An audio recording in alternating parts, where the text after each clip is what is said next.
লোকসভায় bill pass হয়ে গেল।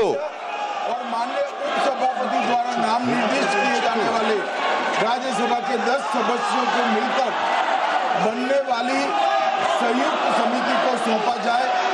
संयुक्त समिति की बैठक की गणपूर्ति और बाकी सारे नियम लोकसभा के नियमों के अनुसार होंगे और अगले सदन के पहले दिन तक ये संयुक्त समिति रिपोर्ट प्रस्ताव करे, ऐसा मेरी दरखास्त है।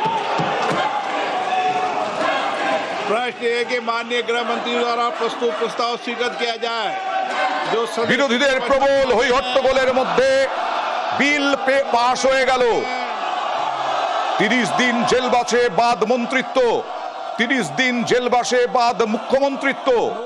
किया जा सकता है। বিরোধীদের ব্যাপক হই হট্টগোল, তার মধ্যেই পাস হয়ে গেল বিল। मैं आपको भारत की संसद की मर्यादा बनाने के लिए बार बार आग्रह करता हूं। मेरे विचार में निर्णय हवालों के पक्ष में प्रस्ताव स्वीकृत हुआ।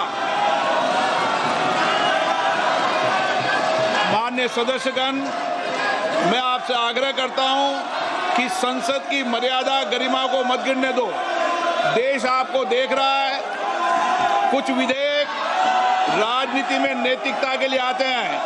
नैतिकता और आचरण हमारे जीवन में होना चाहिए। सदन की कार्रवाई आज 5 बजे तक के लिए स्थगित की जाती है। লোকসভা স্থগিত হয়ে গেল, কিন্তু তার আগে পাস হয়ে গেল নয়া বিল, এবং সেই নয়া বিলে অন্যতম যা নিয়ে বিরোধীরা এক কাট্টা, সেই নয়া বিল 30 দিন জেলবাসে বাদ মন্ত্রিত্ব। আজ নয়া বিল পেশ করলো কেন্দ্র। কাগজ ছোড়াছুড়ি হলো। প্রধানমন্ত্রী মুখ্যমন্ত্রীদেরও সরতে হবে। 30 দিন জেলে থাকলে রেহাই নেই কোনো মন্ত্রীর। কেন্দ্রের নয়া বিলে রাজনৈতিক কৌশল। বিল পেশ হতেই সংসদে তুমুল হইহট্টগোল।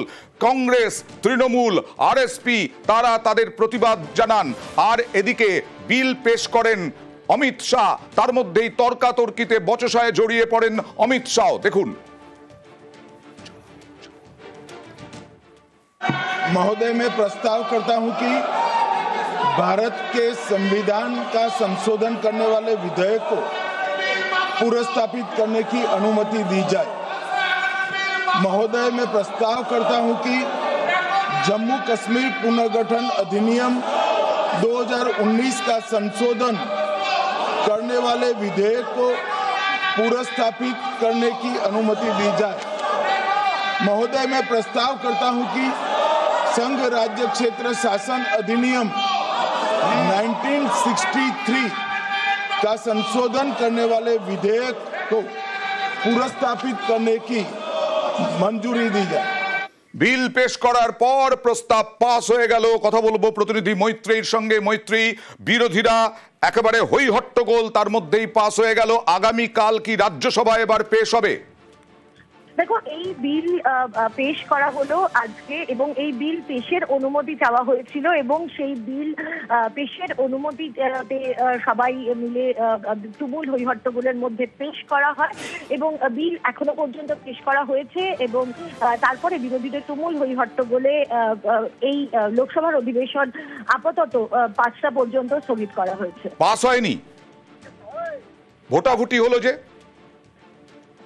সেটা পেশ করার জন্য, যখন বিল পেশ করা হয় তার টেবিল করার জন্য। বিল পেশের প্রস্তাব পাস হয়েছে, তাই তো? হ্যাঁ, একেবারে। এবার কি রাজ্যসভা?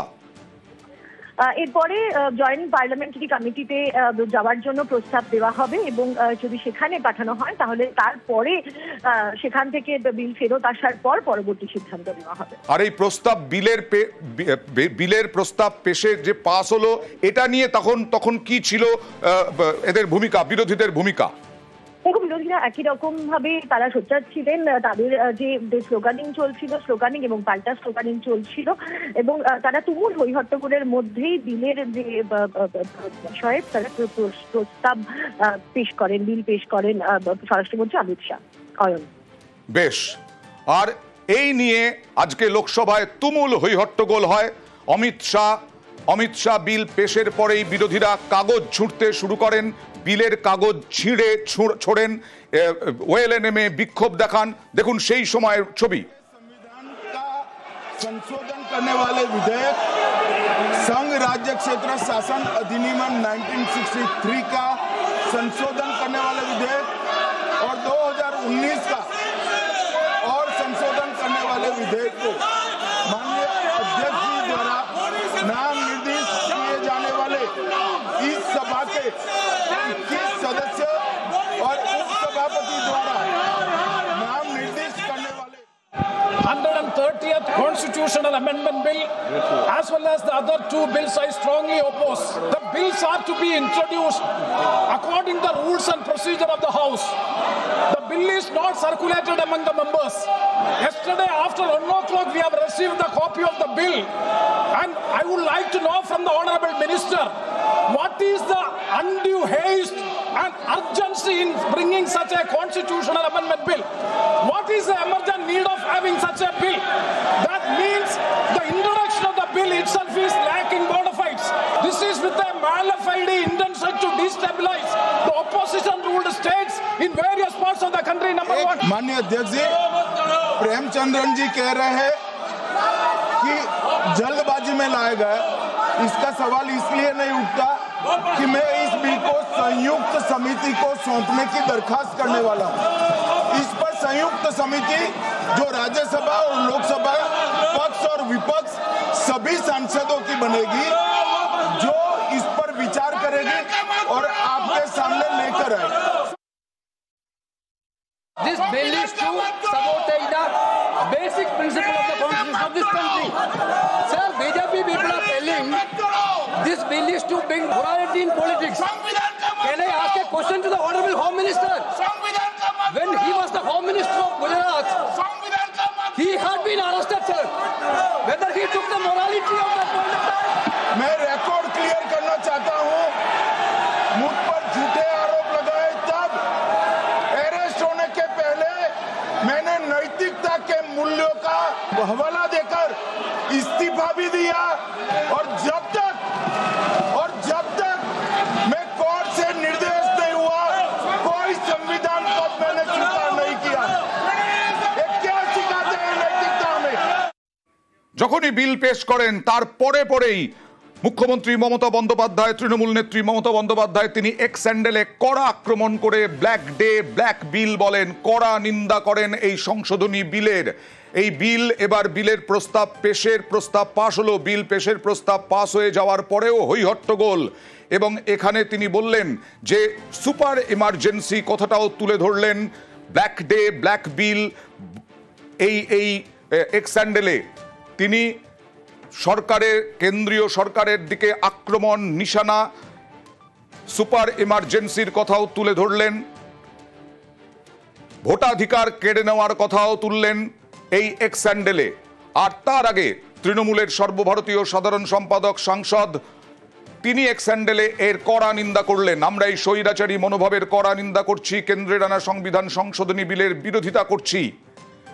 অভিষেক বন্দ্যোপাধ্যায় লিখলেন, এক্স স্যান্ডেলে আরও লিখলেন, কেন্দ্রের সরকার দেশের মানুষের অভাব অভিযোগ মেটাতে ব্যর্থ, দেশের সার্বভৌমত্ব রক্ষায় ব্যর্থ। আরও লিখলেন, সংবিধান সংশোধনী বিলের কড়া নিন্দা করে অভিষেক বন্দ্যোপাধ্যায় নির্বাচন কমিশনকে দিয়ে এসআইআর করার চেষ্টা ব্যর্থ হওয়ার পর এখন কেন্দ্রের সরকার আরেকটা অর্থাৎ ইডিকে কাজে লাগিয়ে বিরোধীদের শায়েস্তা করার চেষ্টা করছে। বিপন্ন গণতন্ত্র। এই সরকার নিজেকে জনবিরোধী, কৃষক বিরোধী, উপজাতি বিরোধী, ওবিসি বিরোধী, সর্বোপরি ভারত বিরোধী হিসাবে প্রমাণ করেছে। অভিষেক বন্দ্যোপাধ্যায় লিখলেন এক্স স্যান্ডেলে, আর এই স্বৈরাচারী মনোভাবের তারা কড়া নিন্দা করছেন, কেন্দ্রের আনা সংবিধান সংশোধনী বিলের বিরোধিতা করছেন বলেও জানিয়ে দিলেন অভিষেক বন্দ্যোপাধ্যায়। আর তারপরে সংসদ চত্বর থেকে মহুয়া মৈত্র, প্রিয়াঙ্কা গান্ধী এবং তারপরে বিজেপি বিরোধীদেরকে আক্রমণ করলো। It as a completely draconian thing.